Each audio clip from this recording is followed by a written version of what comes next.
Thanks for joining us. You're watching Notepad with me, Ibrahim Sani. Today we shall discuss a little bit more about the environment and how we can work with all the organizations that we are surrounded with.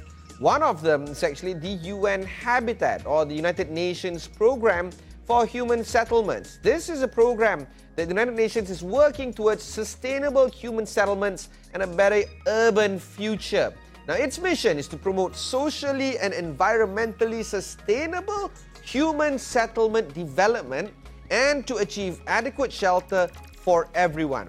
The UN Habitat is the UN system focal point for implementation of the new urban agenda and the related urban dimensions of the 2030 agenda, the larger umbrella discussing these issues. And UN Habitat works in over 90 countries, supporting people in cities everywhere. So, we are in for a treat because I spoke with the UN Habitat Executive Director, Dato Maimunah Mohd Sharif, during the Malaysia Urban Forum during her visit here.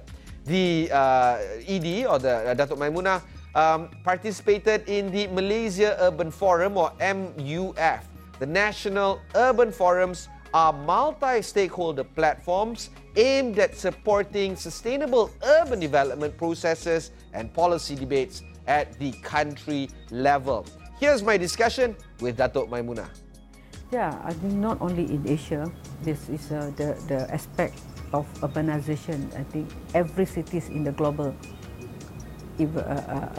increase in terms of the urbanization. It's more people staying in the cities. And how is it related to SDG 11?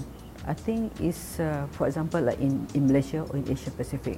In Malaysia, in 2030, 80% of the population will live in the cities, not urbanized.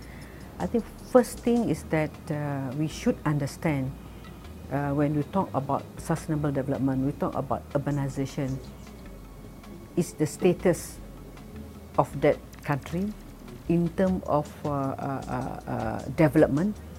And one thing that is very required is about we have to know the information or the data. Data is very important. You talking about, oh, how can I judge or align with the SDG 11 if we don't have a measurement or a data to see where are Malaysia now? To what extent? What do you mean by sustainable? What do you mean by resilient? And everybody talking about, oh, climate change, resilient, but what are the measurement? That is where UN Habitat can fill in the gap.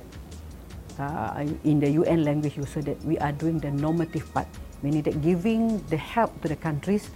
This is the tools that you need to know your baseline data. Before you talk about sustainability, you have to know. That's why I used to say that in global arena, I used to say that the government or the mayors, they have to think local. People used to say that think global, act local. But I said think local. You must know your challenges, must know your weaknesses, must know your opportunities. Where are you, the baseline? Then, in order to know that, UN Habitat can give you the tools. We have the City Prosperity Index. We have the people's process. We have the tools. And once we know that, then we look forward. How can we move forward? Can we, UN Habitat, help the country or the city to move forward? And first thing is we should look into a very holistic manner, because many countries, many cities, not only Malaysia, they are very fragmented. This ministry is talking about their ministry. This ministry talking about this. Everybody claim to be sustainable, but sometimes they are not connected. But I always promote to have a holistic, integrated, sustainable development plan. Either you are at the national level, state level, regional level, or at the local level, or even at the community level.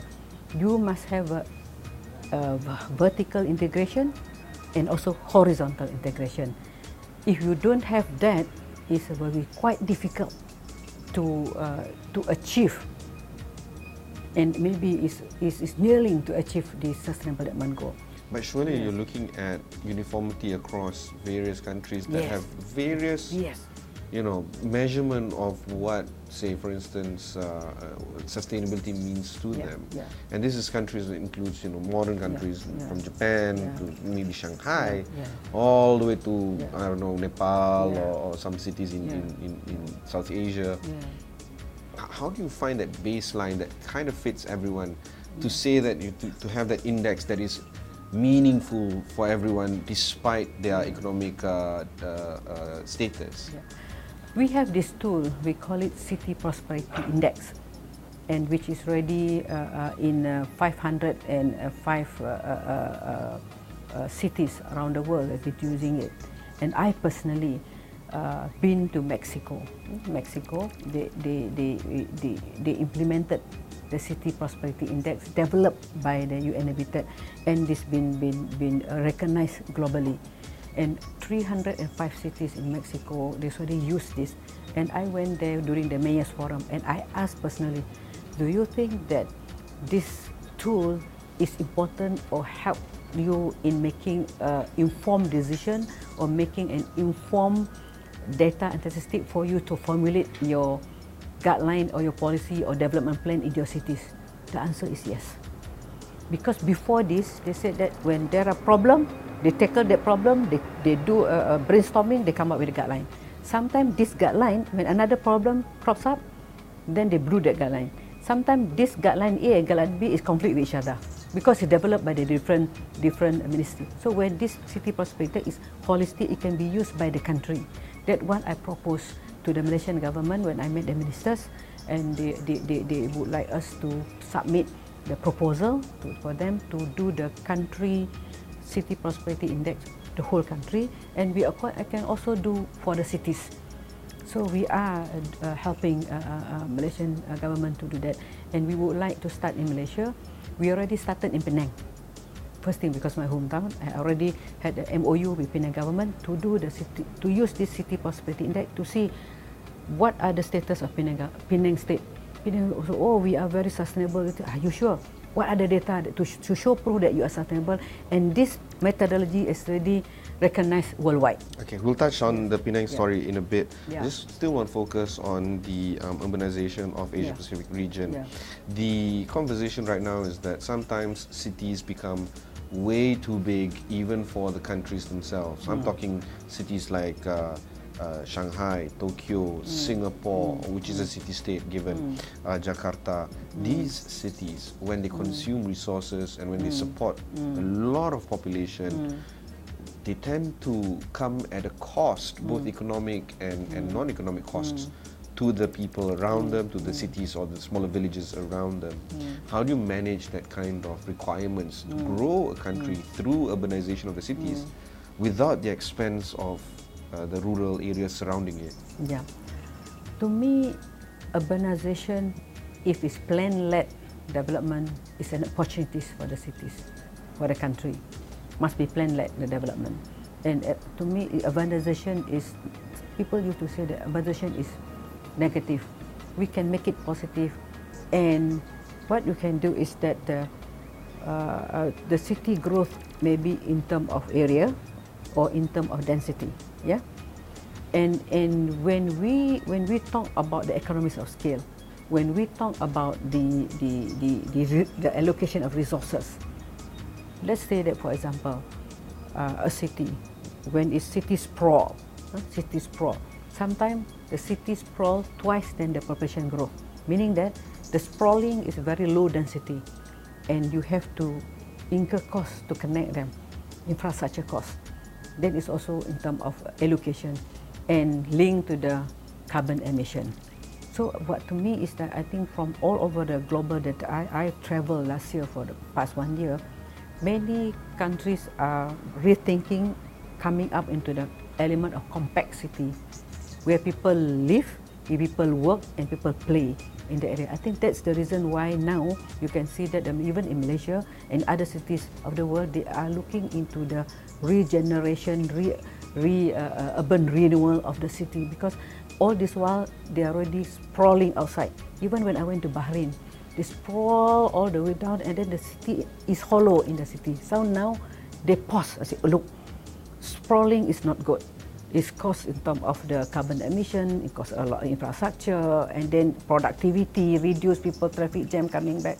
And at the end of the day, when it's sprawling, it will be a slum will happen because people at the end of the day is tired of traveling. They just build a house, and then next day is slum.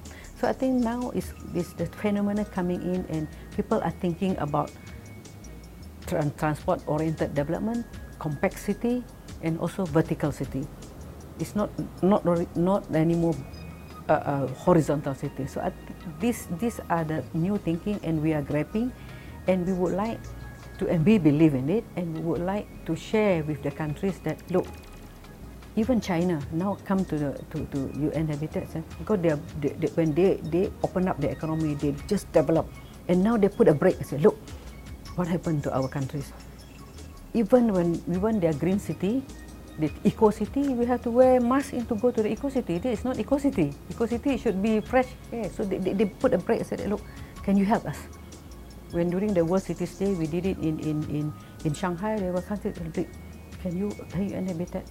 We want to be champion of green. But I think we already moved forward. We are very at that time, the era. Now we want to be part of the new urban agenda. So there are many cities that now doing the rethinking and looking at what is urbanization, how can urbanization benefit the cities instead of giving the negative impact to the cities. So I think that one of the answers is that it's dense and compact cities. Don't go anywhere. When we come back, we'll discuss how UN Habitat is working with the Penang State Government.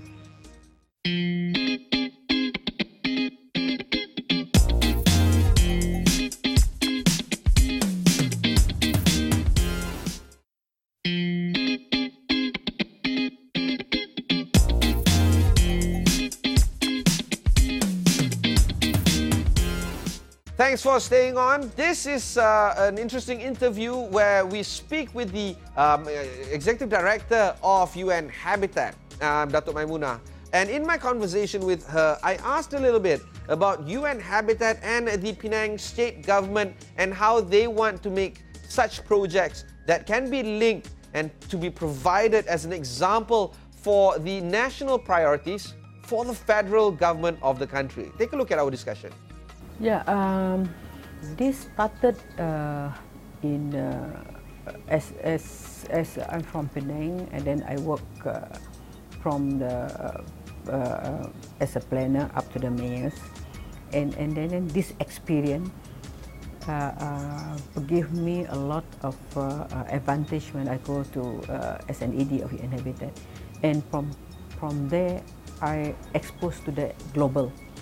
Then I look back what we did in Penang, what is the strength and what are the weaknesses.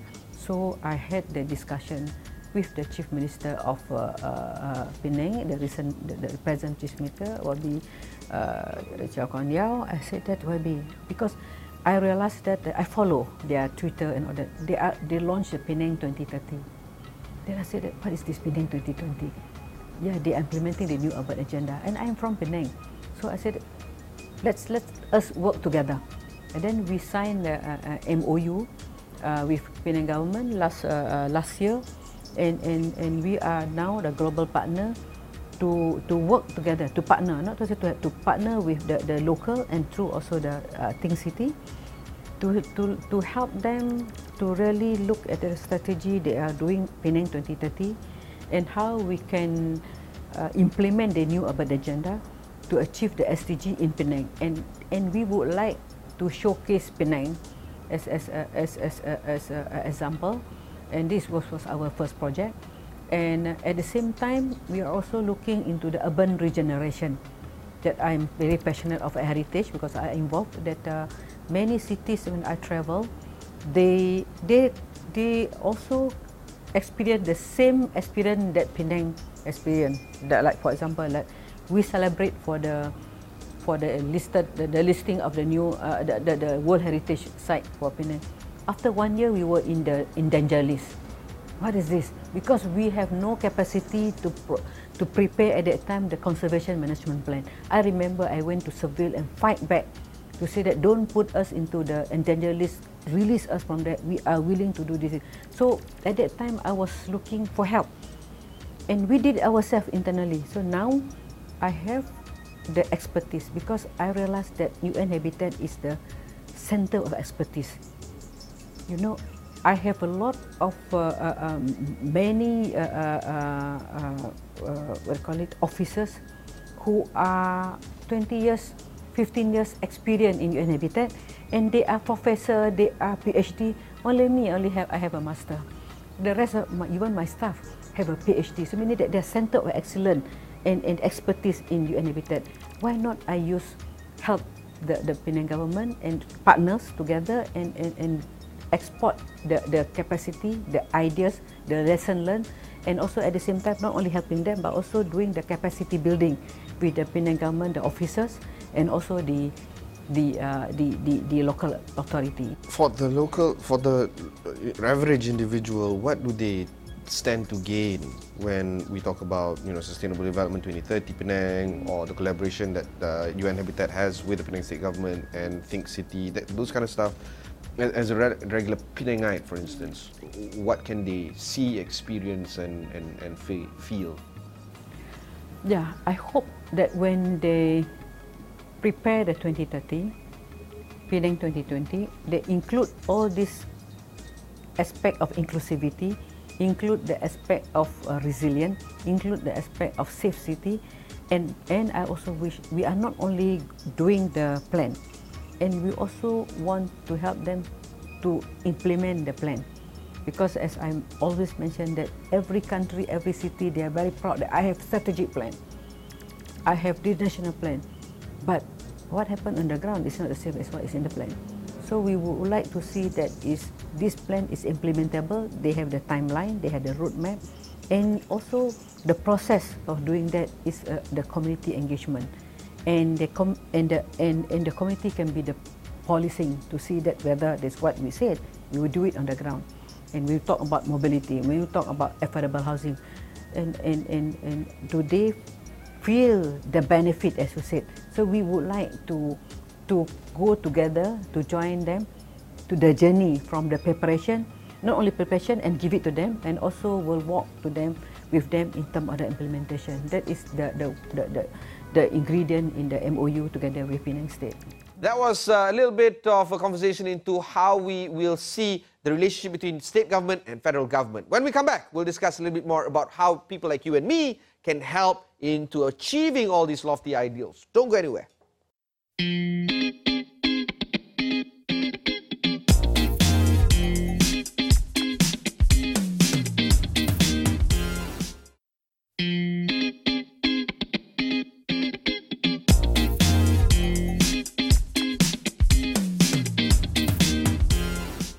Thanks for staying on with us. We are still in conversation with Dato Maimunah from UN Habitat. The World Urban Forum, actually World Urban Forum 9, actually is also my first time attending this World Urban Forum. Even it's 9. I never attended the World Urban Forum before. When I attended at that time, I was only 3 weeks old as an executive director, and I posed this question to my colleague, to my staff in UN Habitat. World Urban Forum, there's already 9 times. What do you achieve from the World Urban Forum? As a question that you asked me, what do we achieve? Are we collecting declaration? We said, oh, we have World Urban Forum 9, next year World Urban Forum 10, that's it.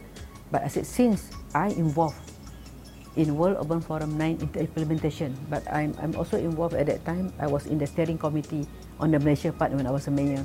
So at that time, I'm criticizing also UN Habitat at that time. It was so slow, but now I'm there, so I have to make things happen.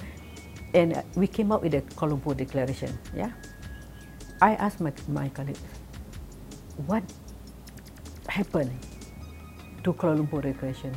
Are we only collecting the declaration? I said, what happened? Do we see, because this World Urban Forum, Kuala Lumpur Declaration, it should be implemented worldwide, because 193 member states agreed to that Kuala Lumpur Declaration. What is our role, UN Habitat, in implementing this World Urban Forum 9 declaration? I asked that big question. Then people said, oh yeah, we never thought about that. So I said, start looking.